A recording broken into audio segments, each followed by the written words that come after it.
12장 1절로 20절 말씀입니다.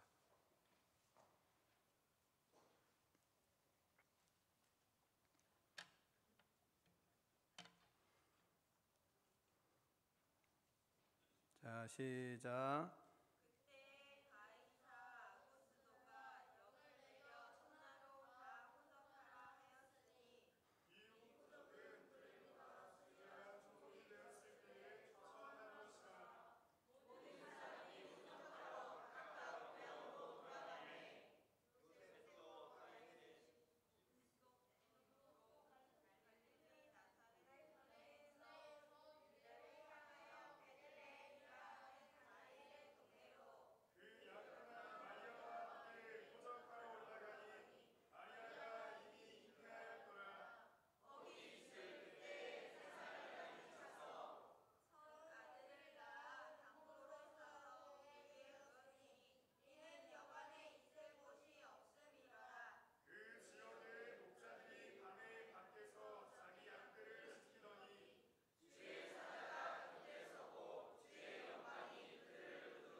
이 시간에는 세례를 베푸는 시간을 갖겠습니다. 우리 노도현 성도님 앞으로 나와 주시기를 바랍니다.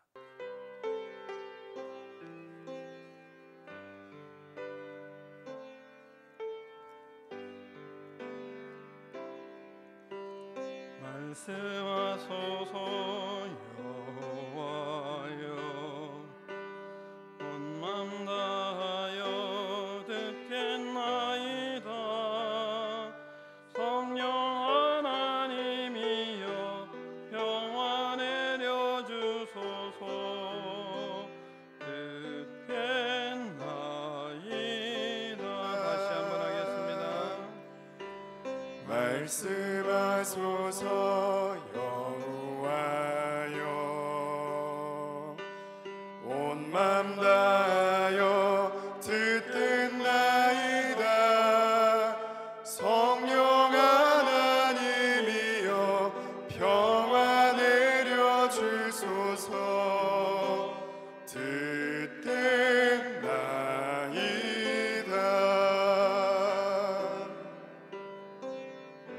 다 자리에 앉겠습니다. 말씀의 제목을 크게 두 번 읽습니다. 시작.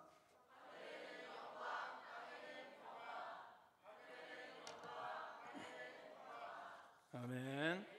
예수님이 이 땅에 오셨습니다. 아멘. 나의 모든 죄를 용서해 주시고 죄로부터 우리를 구원하시기 위해서 오셨습니다. 믿으십니까? 우리는 성부 하나님을 믿습니다. 우리는 예수 그리스도 성자 하나님을 믿습니다. 우리는 예수님이 나의 구원자이심을 믿습니다. 우리는 성령 하나님의 인도를 따라 살고 있습니다. 아멘. 따르시면서 사세요. 아멘이 별로네요.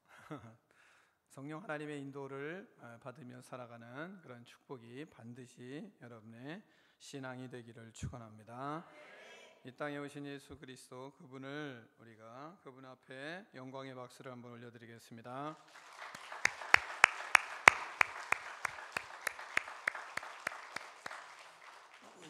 성사절인 오늘은 예수님이 오실 때 상황과 또한 그때 예수님 처음 만났을 때 어떤 사람이 어떻게 예수님을 맞이하고 또한 예수님을 준비하고 있는지를 통해서 하나님의 말씀을 나누겠습니다. 먼저는 예수님께서 이 땅에 오셔서 오시는 과정 속에 일하시는 부분들을 우리가 쭉 보게 되는데, 첫 번째는 세상의 통치자를 통해서 하나님이 일을 하십니다. 1절로 5절 말씀 한번 생각하면서 교독하겠습니다. 그때 가이사 아구스토가 영을 내려 천하로 다 호적하라였으니 이 호적은 구레네오가 수리아 총독이 되었을 때에 처음 한 것이라. 모든 사람이 호적하러 각각 고향으로 돌아가매 요셉도 다윗의 집 족속이므로 갈릴리 나사렛 동네에서 유대를 향하여 베들레헴이라 하는 다윗의 동네로 그 약혼한 마리아와 함께 호적하러 올라가니 마리아가 이미 잉태하였더라 말씀하고 있습니다. 세상 통치자의 명령을 통해서 하나님은 하나님의 계획을 이루어 가시는 것을 볼 수 있습니다. 가이사 아구스도가 모두 인구조사를 할 것을 명령을 하고 또한 호적을 할 것을 명령을 했습니다. 그 영에 따라서 모든 백성들이 호적을 하러 고향으로 돌아갔습니다. 요셉도 정혼한 마리아가 있는 고향으로 돌아갔습니다. 고향에 돌아간 요셉은 크고 황당한 상황을 맞이하게 되었습니다. 정혼한 여자가 임신을 하였다는 것입니다. 요셉은 조용히 파혼을 하려고 했습니다. 이때 천사가 그에게 나타나서 하나님의 뜻을 가르쳐 주셨습니다. 세상 통치자의 지시와 명령이 하나님의 뜻을 이루어가는 계기가 되고 있는 것을 우리는 본문을 통해서 잘 알 수가 있습니다. 우리는 육신으로 이 땅에 사는 날 동안 세상의 통치자들의 명령을 따라 살아야 합니다. 명령의 의도가 절대 악이 아닌 이상, 하나님을 모독하는 일이 아닌 이상 우리는 그 명령을 따라야 합니다. 예수님을 죽이려고 한 헤롯이 2세 미만의 아이들을 다 죽이라고 하는 것에 순종할 수는 없지만, 악한 의도이더라도 그 일이 절대 악이 아니면 따를 수밖에 없는 것이 우리가 살아가는 삶입니다. 하나님은 때로는 그 악을 선으로 바꾸기도 하시며 또 쓰실 때도 있으십니다. 인간은 악을 행해야지만, 그러나 하나님은 그 악을 선으로 선용할 때도 계십니다. 하나님은 인간의 악에 해를 당하지도 제한을 받지도 않으시기 때문에 그렇습니다. 인간은 인간의 악 때문에 고통을 당하고 아픔을 겪고 신음하고 괴로워합니다. 선민인 그리스도인들도 때로는 이러한 인간의 악 때문에 몸이 상하기도 하고 몸살을 앓기도 하고 정신적인 고통과 육체적인 고통을 겪고 병들어 죽어가기도 합니다. 그러나 하나님은 인간의 악 때문에 손상을 받거나 손해를 보시지는 않습니다. 하나님은 악을 하나님의 뜻을 따라서 사용하시기도 하시기 때문에 그렇습니다. 그러므로 우리는 하나님의 뜻을 따라 세상 속에서 지혜롭게 행하는 그런 믿음이 여러분의 믿음이 되기를 축원합니다. 두 번째는 열악한 환경을 통해서 하나님은 일을 하셨습니다. 열악한 곳에서 예수님이 탄생을 하셨습니다. 6절 7절은 교독을 하겠습니다. 거기 있을 그때에 해 사날날이 차서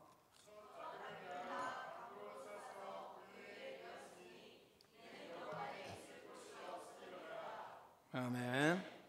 본문은 요셉을 우리가 한번 볼 필요가 있습니다. 요셉은 열심히 해산할 마리아를 생각하고 열심히 방을 찾아다녔던 요셉을 우리는 생각할 수 있습니다. 요셉은 서둘러 해산할 자신의 아내인 마리아의 해산을 돕기 위해서 빈 여관을 찾아다녔지만 여관이 없었습니다. 빈 방이 없었습니다. 빈 방이 없어도 그렇지 양보라도 하든지 배려를 해야 된다고 우리는 생각을 할 수밖에 없는 내용입니다. 어떻게 아이를 낳는다고 하는데 그리고 아이가 나온다고 소리치는 그 요셉의 말을 한 사람도 수용하는 사람이 없었을까요? 기가 막히지 않습니까? 좀 양보도 하고 자기 방을 좀 배려도 하고 또 주인은 자신의 방을 좀 내줄 수 있지 않았을까요? 이런 생각을 하게 됩니다. 아무리 소리치고 다급한 심정들을 이야기하지만 듣는 사람은 없었습니다. 배려하지 않는 사회의 여건에 본문을 읽을 때 화가 나기도 했습니다. 어떻게 이럴 수가 있을까? 여러분은 출산이 임박한 부부가 여러분의 집에 현관문을 두드린다면 여러분은 어떻게 하겠습니까? 문을 열어주겠습니까? 닫겠습니까?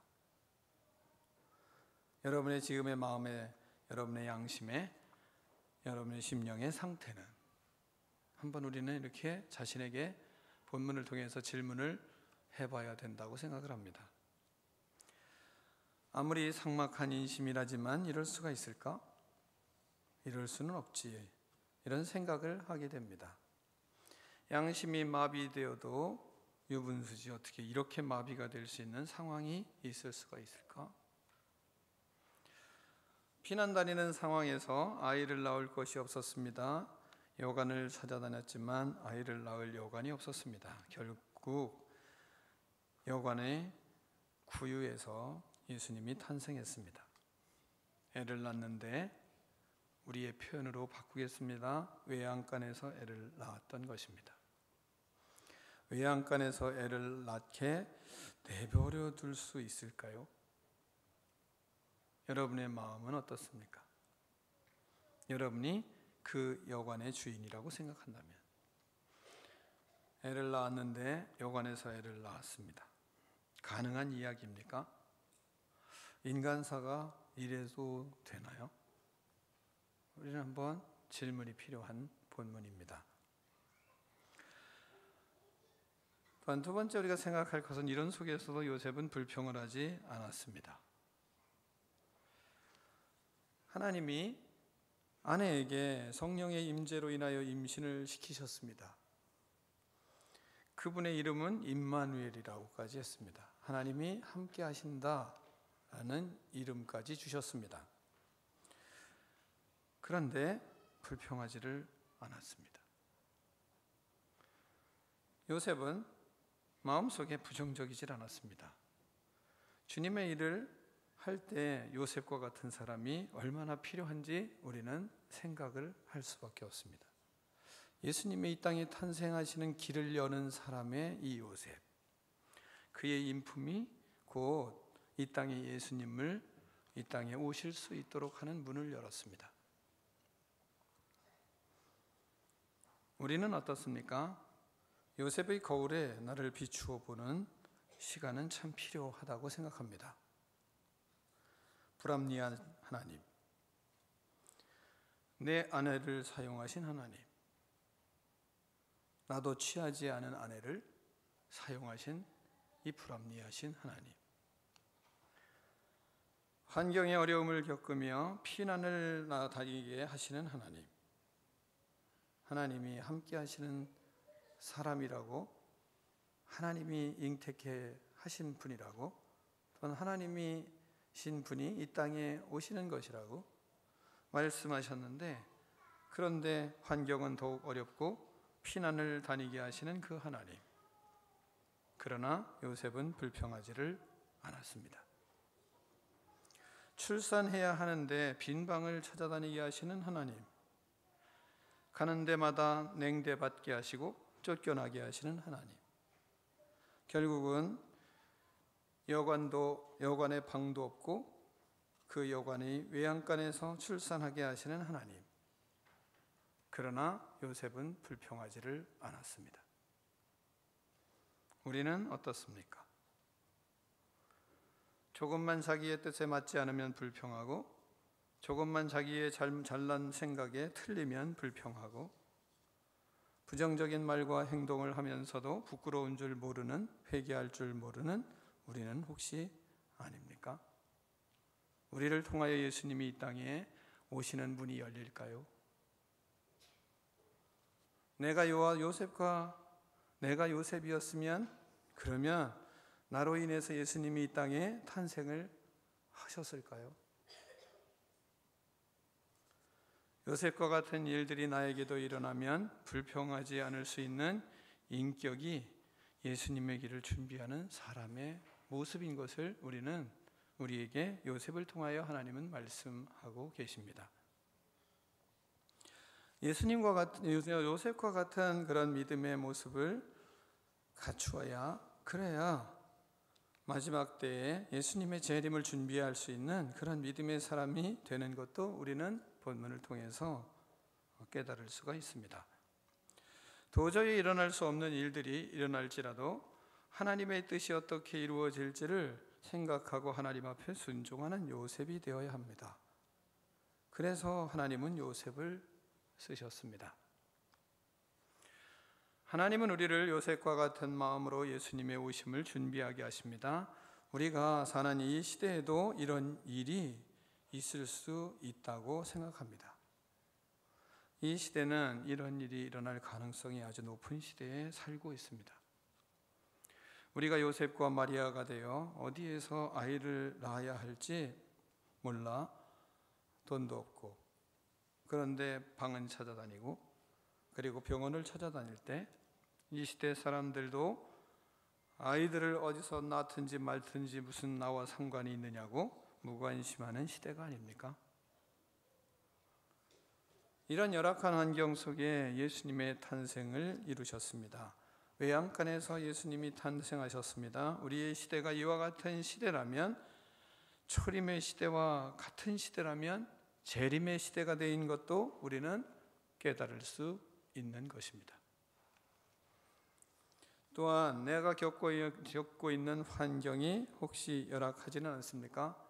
문제가 있고 고통이 있고 어려움이 있습니까? 암담한 환경에 처해져 있습니까? 다른 방법이 내겐 더 이상 나타나지 않고 있습니까? 길을 열 수 있는 방법이 없습니까? 여기저기 방을 찾아 헤매는 요셉과 마리아의 심정과 같은 다급한 심정을 가지고 있습니까? 나의 현실, 내가 사는 자리가 외양간과 같습니까? 그러면 우리는 본문을 통해서 그 자리에서 포기하지 말고 예수님을 출산하여야 하는 것입니다. 더 이상 아무리 찾아다녀도 찾을 수가 없는 그 상황에서 예수님은 그 자리에서 출산을 하셨습니다. 나의 열악한 환경 속에 예수님이 탄생하면 그곳은 위대한 곳이 됩니다. 예수님이 하나님의 계획, 초림의 계획, 구원의 계획, 기적의 계획이 그 자리에서 일어났습니다. 열악한 현실을 하나님이 예수님이 탄생하도록 내어드리세요. 미천한 곳이라도 그곳이 모든 것이라면 그대로 내어드리세요. 그곳에 예수님이 탄생하도록 드리세요. 그곳에 하나님의 역사가 시작될 것입니다. 아무리 열악한 자리라도 예수님이 그곳에 탄생하시면 기적이 일어납니다. 예수님을 영접하면 기적이 일어납니다. 예수님을 모시면 기적이 일어납니다. 예수님을 주인으로 모시면 기적이 일어납니다. 열악한 외양간에서 예수님이 탄생하셨습니다. 기적이 일어났습니다. 그곳이 인류를 구원할 위대한 역사가 펼쳐질지를 누가 알았겠습니까? 외양간에서. 내가 사는 어려움, 내가 사는 현실이 어려워도 실망스러워도 좌절하지 말고 그곳에 예수님이 탄생할 수 있도록 예수님을 영접하고 예수님과 동행하는 믿음이 여러분의 믿음이 되기를 축원합니다. 또한 세 번째는 목자를 통해서 하나님은 일을 하셨습니다. 8절로 9절 말씀을 같이 교독하겠습니다. 그 지역의 목자들이 밤에 밖에서 자기 양떼를 지키더니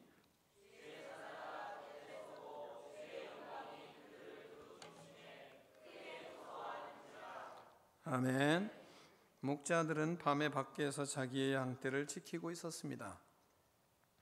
이것은 우리가 금방 느끼는 것은 성실함의 상징이 아닐 수 없습니다.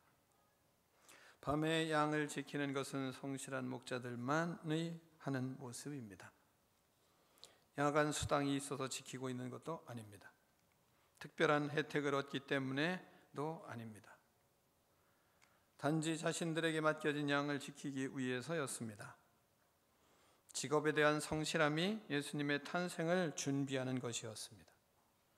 맡겨진 일에 성실하게 하는 사람이 주님의 오심을 준비할 수 있는 것임을 우리에게 말씀하고 있습니다. 이들도 또한 불평하지를 않았습니다. 그들은 불평을 하지 않고 목자로서의 역할을 다하였습니다. 날씨가 춥고 어둡고 차가운 바람이 불어도 그들은 불평하지를 않았습니다. 밤이 깊어가고 피곤하여도 불평하지 않았습니다. 양에 대한 애정을 가지고 있었기 때문입니다. 목자로서 양에 대한 애정을 가지고 있기 때문에 밤에 밖에서 자기의 양떼를 지키는 것입니다. 사명자는 맡겨진 일을 성실하게 애정을 가지고 감당하는 사람들이었습니다. 이런 사람이 예수님을 준비하는 사람입니다. 또한 그들은 가족에 대한 책임감이 있었기 때문입니다. 양은 그들의 생계 수단입니다. 가족들에 대한 책임이 있기 때문에 목자의 역할을 충실히 하는 것입니다. 우리도 가족에 대한 책임이 있기에 성실하게 직장 생활을 합니다. 주부로서의 삶을 성실하게 행합니다. 예수님을 맞이할 준비를 하는 사람들은 성실하게 자신의 직업과 직분에 충성하는 사람들이었습니다. 그들이 예수님을 만났습니다. 예수님이 오심을 준비하는 사람들이었습니다. 말씀을 정리해 보면 요셉은 열악한 환경을 불평하지 않고 받아들였습니다. 그의 외양간은 열악한 환경이라도 그곳에 예수님이 탄생하면 위대한 역사가 시작되는 것을 우리는 깨달을 수가 있었습니다. 목자들과 같이 자신의 환경을 불평하지 않고 기쁨으로 성실하게 애정을 가지고 자신의 책임을 다하는 성도가 예수님을 만나게 되는 것을 우리는 본문을 통해서 깨달을 수가 있습니다. 그런 사람들에게 가장 먼저 예수님의 소식이 알려졌습니다. 그들은 천사를 만났습니다. 기적과 같은 인생이 펼쳐졌습니다. 초림을 알게 됐습니다. 초림이 무엇인지 알게 됐고 깨닫게 되었습니다.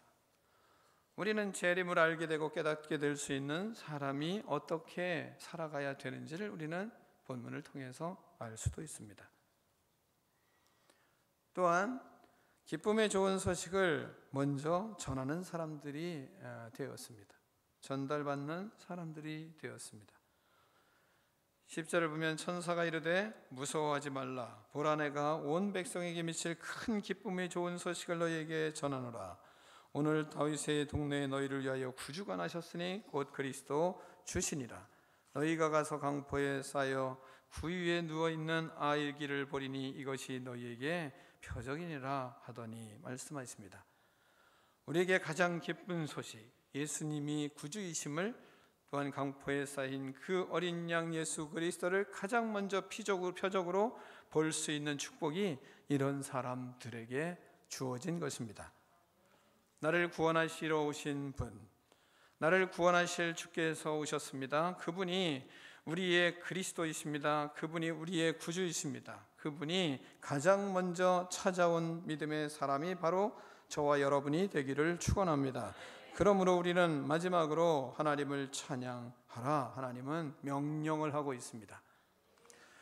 하나님을 기뻐하라. 그에게 평화가 넘친다. 천군 천사도 찬양합니다. 하나님께 영광을 돌립니다. 이 땅에서 하나님의 평화가 하나님을 기뻐하는 자 중에 넘치게 됩니다. 13, 14절에 호련히 수많은 천군이 그 천사와 함께 하나님을 찬송하며 이르되 지극히 높은 곳에서는 하나님께 영광이요 땅에서는 하나님을 기뻐하시는 사람들 중에 평화로다 하니라. 예수님의 영광을 찬송하라. 하나님의 기쁨이 되는 자들에게 평화가 넘친다. 그러니 하나님 앞에 천국의 찬양을 경험하며 사는 믿음의 인생들이 될 수 있도록 하나님은 우리를 만나주시고 우리를 이끌어 가십니다. 여러분이 이 땅에서 이러한 믿음의 인생을 살아감으로 이 성탄절에 하나님을 찬양하며 천국의 찬양을 경험하며 살아가는 믿음이 여러분의 믿음이 되기를 축원합니다. 기도하겠습니다. 하나님 아버지 감사합니다. 주님께서 말씀하신 말씀을 하나님 아버지 마음속에 심으며 믿음의 길을 걸어가기를 원합니다. 하나님 축복하여 주시옵소서. 요셉과 같이 하나님 열악한 환경에 불평하지 않고 그것을 받아들이며 외양간 같은 열악한 환경에서도 예수님의 탄생을 통하여 위대한 역사를 쓴 것처럼 우리의 삶에서도 하나님 우직하게 요셉처럼 예수 그리스도의 이 땅에 오심을 준비하는 거룩한 믿음이 우리의 믿음이 될 수 있도록 은총을 베풀어 주시옵소서. 목자들과 같이 자신의 환경을 불평하지 않고 기쁨으로 성실하게 애정을 가지고 책임감을 다하여 마지막 때를 준비하며 예수님의 탄생을 하나님 아버지 기뻐하며 찬양하며 영광을 돌리는 믿음의 인생들 되게 하여 주시옵소서. 예수 그리스도 이름으로 축복하며 기도하옵나이다. 아멘.